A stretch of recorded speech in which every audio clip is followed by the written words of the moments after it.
Okay, ladies, bear with me as we are actually in my bathroom, set up in the window seat while my hair coloring is set up on my head. I figure good time to do some coloring. So these are the Prismacolors that I'm using on this one. There are 5 different colors, and you can see I've got them in my hand in order, light to dark. I find it easier if I just hold them in one hand and then take off coloring. So I'm going to do this one right here, and you can see I've already laid down this yellow, and I'm just really just scribbling that in there. And then I'm going to go lighter touch, much lighter touch, you can barely see now, lighter touch over here, much lighter. Alright, I'm going to put that one back in my hand, take out the next one in line. This one's going to go next to it now. I'm still kind of on that light touch because I'm blending into the light touch of the yellow that came before. And I'm going to come down here and encompass this end. And then up the other side. Alright, and then across this end. Now I'm going to go darker because I'm away from that overlap. I'm going to go darker out. I'm going to come back in, and you can see I'm trying to start to blend that some. I hope that's in focus for y'all. And out here a little deeper. And then up here. And I'll just kind of play around with it some. And then I'm going to go back to the first color. Okay? This is where the blending happens. See if I can get y'all in any closer. Alright, so now I'm going to come in here. And I'm going to try to blend. See, I'm just overlapping that second color. And you can hear I'm coloring pretty hard. Going back over it is what's blending it to the first color. Now this is with Prismacolors. Back to the second color. With your other colored pencils, it may not work quite this easily.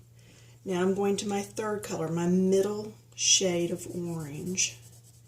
You can hear me bearing down on there. I'm coming in here in the little parts. Now I have to actually slow down a little. Coming around, I'm going to do the same thing down here. I'm going to come up this side because this is where I get that orangey orange that I'm using. Just taking a peek to make sure we're still recording. We are. Good. I had it stop on me once when I was doing something, and that wasn't very pleasant at the end to find out that it had not recorded. So, your Marco colored pencils are going to work a lot this way too. They've got a lot of waxy buildup in them. Now I'm going to go back to my second color and blend these two. See how that's blending nicely? I hope actually seeing this in real time helps you. Now I'm going to go to my fourth color because I did the middle one around here. Now this one's got some red in it. This is a red orange, so I have to be very careful that I don't use this too much.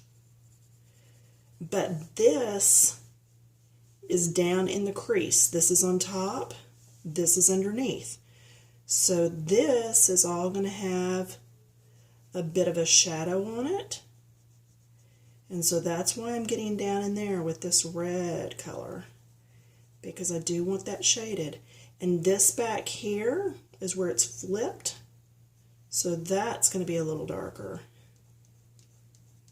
And can you tell I'm pushing and then flipping up some?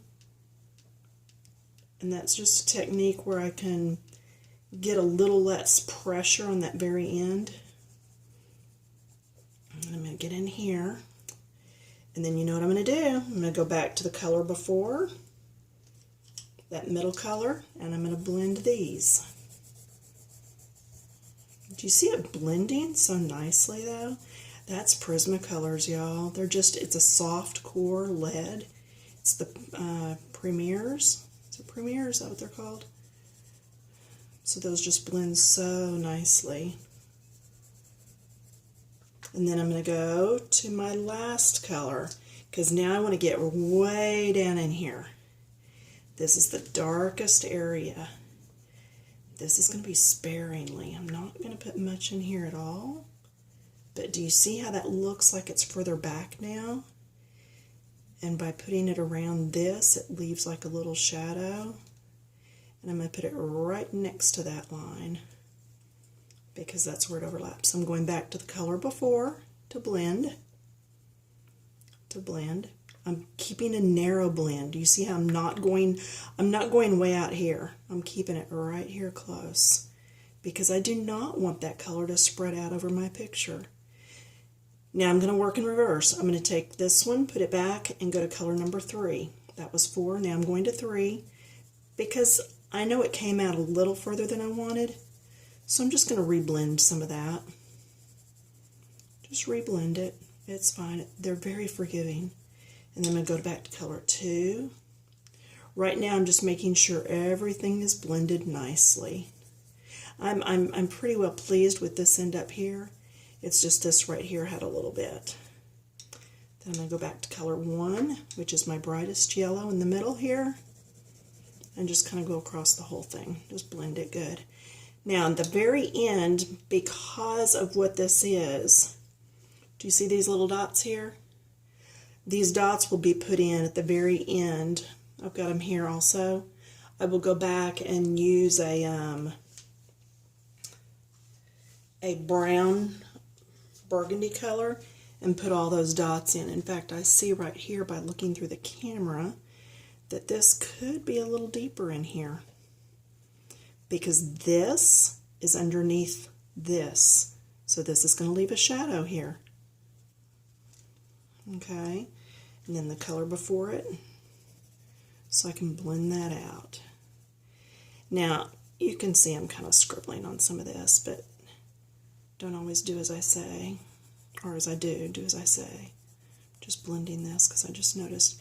If you have problems seeing where you're not blending good, take and look at it through a camera or in the bathroom, in the mirror. You can always see your mistakes when you do that. So anyway, I hope that's helped.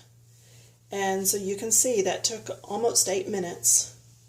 So to do a whole painting, well, they call it painting, to do a whole picture with colored pencil, it can take quite a while. So there it is. And I think my hair color needs to come off, so I need to stop this, and I will see you all later. Bye.